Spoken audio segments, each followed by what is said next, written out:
Hello, gorgeous humans. Welcome back to the Lucy Superfox Show. My name is Lucy Superfox, and this is my podcast. In this week's episode, we're going to talk about why mindset work stopped working for you. It used to make you feel motivated. It used to get you out of bed in the morning, and it used to help you manifest the shiz out of your goals. So why did it suddenly stop working out of nowhere, and what do you do next? So without further ado, let's dive in. So I wanted to do this episode because I feel like you go through a stage of personal development where you're all in, you're absolutely obsessed, you read every book going, you're so hungry for it, you're like out on a walk with your podcast on, you're doing your morning gratitude, you're doing your affirmations, and then at some point it just like the edge wears off. And one, it makes you question whether or not you're doing it right. That's the first thing women do, is go, I'm doing it wrong, it must be me. But the second thing that we do is we then analyze whether or not we should be doing something different or better or more. And then when we're not seeing the results in our life from the personal development, we then start thinking it doesn't work altogether. Let me start with my story. So the first personal development book I ever read was actually a book about breakups, fun fact. And that was actually the birth of the brand name Team Superfox in the first place. But that is a story for another day. So this book was really about owning your worth. It was about knowing who you are, and it was about stepping into your power as an individual and creating because you wanted to, not because somebody else thought you should. And what this book enabled me to do was recognize that I wasn't in relationships for other people. I wasn't, going about life for other people's benefit, that I was here for my life and this was about me.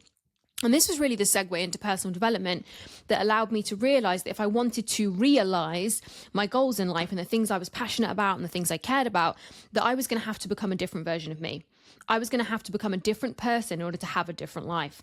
And so this is where personal development can be so expansive, so supportive, so nurturing.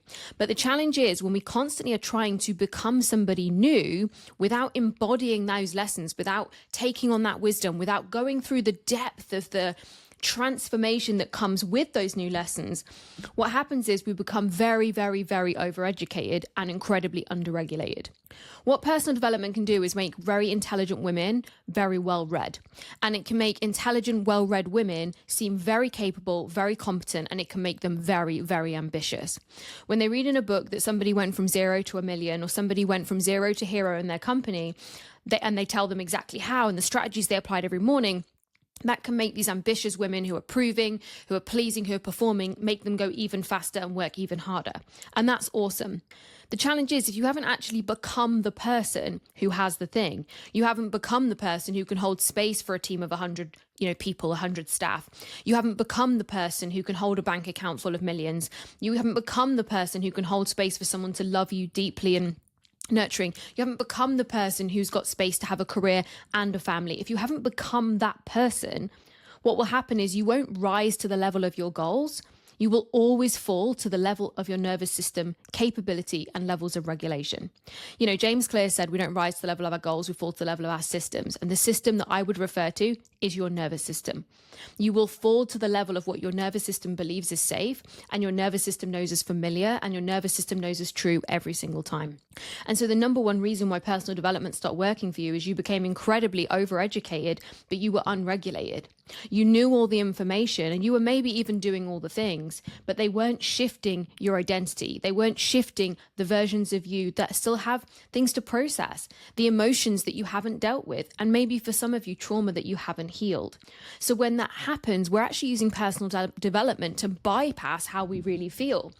And when we bypass how we really feel, what we do is we actually create a disconnect, and it's often called dissonance. We create a disconnect between who we really are and the person we think we are. And when that happens, this often leads to burnout. It leads to a lack of disconnection in our life. It leads to feeling really confused about why things aren't working. And it's ultimately because you're not in the energy of the person you actually are. And this is why sometimes things have to regress before they can move forward, because you have to step back into the reality of your life before you can transform and grow. And what happens is through personal development is we want to keep seeking, we want to keep chasing, we want to keep driving, we want the next shiny thing, the next book, the next podcast, the next hack, right? And I've literally posted this week that says, you're not going to find me hacking any area of my life, because when you hack your life, you hack it into pieces. Nothing about becoming a person who has a successful business, a happy marriage, a banging body, a booming bank balance. Nothing about those was done on quick and simple hacks. And as much as the world wants to tell you that's the truth, they are steps, they're part of the process. And what personal development can do is give you this illusion that you can read the book, listen to the podcast, and the work is done. right? And you guys know I'm anti-hustle, I'm anti-hard, I'm anti-struggle, I'm anti-suffering, I'm anti-sacrifice. Like, I just firmly sit on the line that none of those are required. But what will be required is integration. Taking what you've learned in the book, and not just doing it. So not just doing the affirmations, not just doing the gratitude, but doing into the feeling. So let's say it's affirmations. You do the affirmations, you're in the mirror, you feel into them, you let them drop into your body, and you feel a disconnect. When you say, I make £10,000 a month, you feel like your chest flutters or your stomach flips. That's a sign your nervous system doesn't feel safe to receive that affirmation. That's a sign there's work to do on an energetic level around money. Let's say it's gratitude and you're writing, I'm so grateful for the number of clients that I have, or I'm so grateful for the clients that pay me every single month. And actually what you actually feel when you say that is, yeah, but there's not fucking enough of them, is there? And that makes you feel bitter. What you're actually doing is reminding yourself of energies of resentment and negativity and frustration, not the gratitude that you wrote on the paper. And that's a sign then to go look at those energies. Where are they coming from? What beliefs are driving that, right? This is the magic of the work I do with my clients inside one-to-one, right? Is we get into the depths of it so that these activities like gratitude, like affirmations, like meditation can actually fucking work. Because every time that we try to use knowledge, right, to knowledge our way through something, to know our way through something. And look, I've said this before. I used to use knowing how something works or why the way something was as a way to make myself feel like I could control it. If I knew that this is how you got from A to B and this is how you made 10K a month, or this is why people did what they did, right? Then I would be successful. Then I would be in control. Then I could plan. And the truth is, all the best things in my life did not happen through any of the ways I knew the how, through any of the things that I learned about human behavior and human psychology. And they all happened simply because I was a match for the thing. Like that's truthfully it. When I look back at my business and back at my life, not one single launch, not one single success, not one single endeavor happened on the time that I thought it was going to, but also, and not in a bad sense, some of it happened way faster, right? But simply because, not because I hacked it, not because I had a personal development routine, but because I became the person who had the thing. I became a person who respected her body. So when it was time to do the gut health protocol, I had been doing the work on my nervous system to feel safe, to feel healthy, to feel nourished, and had the capacity to go through a tough protocol because my energy of my body was ready. It was ready, right? I've been regulating, I've been healing, I've been doing the deep work. So when I went to do the hard thing, I became the person who had a healthy gut, who had balanced hormones, who nourished herself, right? And so that is why I have that now. I became the person who could hold space from like an enormous 5-figure savings account. I became the person who could have that account and it not make them feel like it wasn't enough or feel like it was too much I needed to spend it. And for me, that didn't happen straight away. That happened in a way where I built it up over time. I titrated up and up and up and up and up and up and up. And that for me was the path of least resistance. But I didn't do it because I read another book about fucking money and because I affirmed in my journal that's how much I had in my savings. I set a clear intention, particularly at the end of last year, because it's weird for me because my accounts run April to March, but I still set calendar goals. It's just a bit bizarre. So I set my savings goal last January and I hit it on the 15th of December. And I was so fucking proud of myself, not because I worked hard, not because I struggled, not because I sacrificed, because I fucking didn't, right? I still had all the things I wanted to have. I went to all the places I wanted to went to, and I created these savings. Did it happen in the way I thought it was going to, with a monthly deposit of the same amount? Nope. Did it happen at the time I thought it was going to? No, I actually thought it might happen early, and it happened in December. But did that ultimately still happen? Yes, because I became the person who was ready and available to have that amount of money, not because I wrote in my journal every single day that that's how much I was going to have in my savings account, right? And so what we have to get away from is the intellectualizing of personal development. It is educational, it's inspirational, it's motivational, it is uplifting, it's powerful reminders. It makes you think different, but thinking different is only part of the equation. The magic when it comes to manifestation and creation and life design and, you know, building the business, the body, the bank balance, the relationship, ultimately all of the things that I work with my clients on one-to-one, it all comes from how they feel. How you think absolutely influences how you feel. There's no question, no doubt. Simply because the vagus nerve runs from the brain through to the body. But here's the most interesting part of that.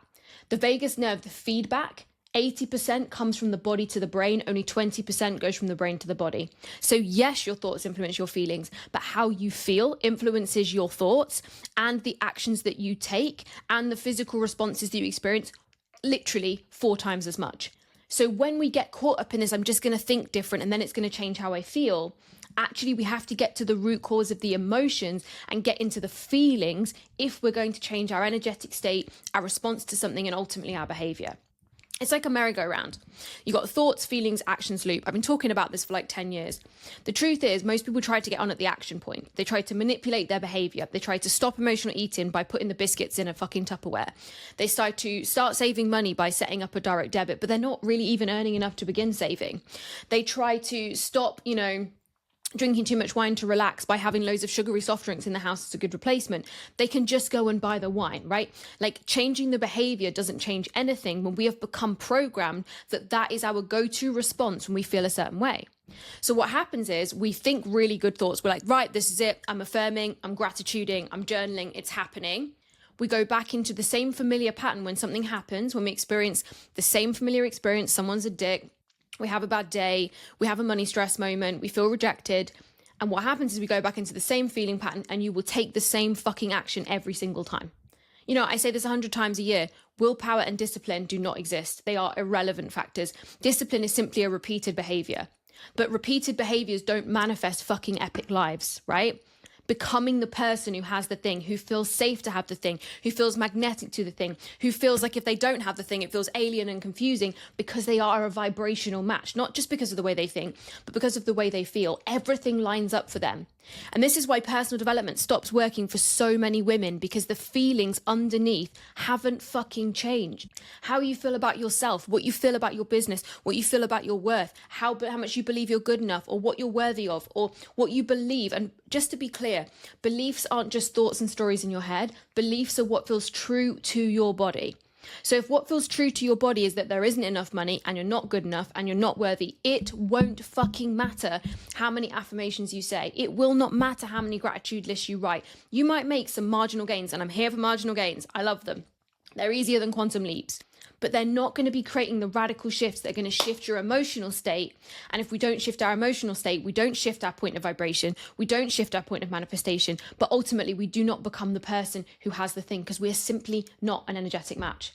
We're simply not the person who has the nervous system capacity to handle the goal, the business, the money, the body. We haven't become her, right? And this is the biggest thing I teach throughout my programs, throughout my one-to-one work, throughout root cause therapy, is we have got to change who we are and then change what we do in order to be the person who has the thing. And it sounds vague, but it's simply because I know so many of you right now want the body, want the business, want the bank balance, and want the relationship. And it's not because you have to do them all at one time. But what I can tell you is reading the books is brilliant. It shifts your way of thinking. It creates a different perspective. It gives you a different angle. It gives you a different way to look at something. But until you get to what's underneath in the emotion and the energetic, this is why you feel like you spin yourself in circles. And I wish someone had fucking told me this. I wish I'd known this at the beginning. I wouldn't have spent 7 fucking years chasing something down through hustle and struggle and sacrifice. And I've spent the last 2 years simply being open to receiving and working on stepping into the identities of that next level version of me through healing the trauma, the unprocessed emotions, the triggers, the responses, and looking at those and making that the object of my attention so that I could bring regulation to my nervous system. So I had that capacity to receive, but also I was able to heal the emotional responses that led to behaviors that took me away from the person I wanted to be. But nobody told me. And I bet nobody told you that that's the challenge with personal development. It will lead to you becoming overeducated and underregulated because although it might change your thoughts, it doesn't change how you feel. And until you change the emotional and energetic state in your nervous system and in your body, number one, you won't have the capacity to receive what you desire, but 2, you will not be the vibrational match for it. But when you shift this, when you get into the root of the emotions, the energy, the depth, and you do the identity stuff. And that is exactly what I teach inside the Becoming program, the Inner Transformation to Manifestation program. When you get to the depths and the root by shifting those energies, shifting the emotions, and shifting the identity, that is when the magic fucking happens. Now, the Becoming program is open for enrollment in February 2026, but it is only available 3 in a one-to-one private container with me. This is private mentorship for 16 weeks. Alternatively, the self-paced version is available for everybody else. So if you are curious about this, send me a DM on Instagram or drop me an email, lucy@lucysuperfox.com with the subject line Becoming, and we can dive into how it might be a fit for you. So let me wrap this short podcast by saying the reason that mindset work didn't work for you is that you have become 95% programmed in one direction. And shifting your thoughts is only a tiny tweak in that programming. But when you get to the depths of the emotions, the emotional responses, the depths of that 95% program, which is ultimately how you feel and how your nervous system responds before you even do anything, when you shift at that level, that's when it fucking changes. I hope you found this episode useful. As always, please feel free to like, subscribe, leave a comment, and share this with anyone you think might enjoy it. And for those of you who are ready to dive deep, to do that energy and identity work, you can email or DM me with the word becoming, and we can discuss how it might be the absolute program that changes everything for you in 2026. So I hope you loved it, and I'll see you on the next one.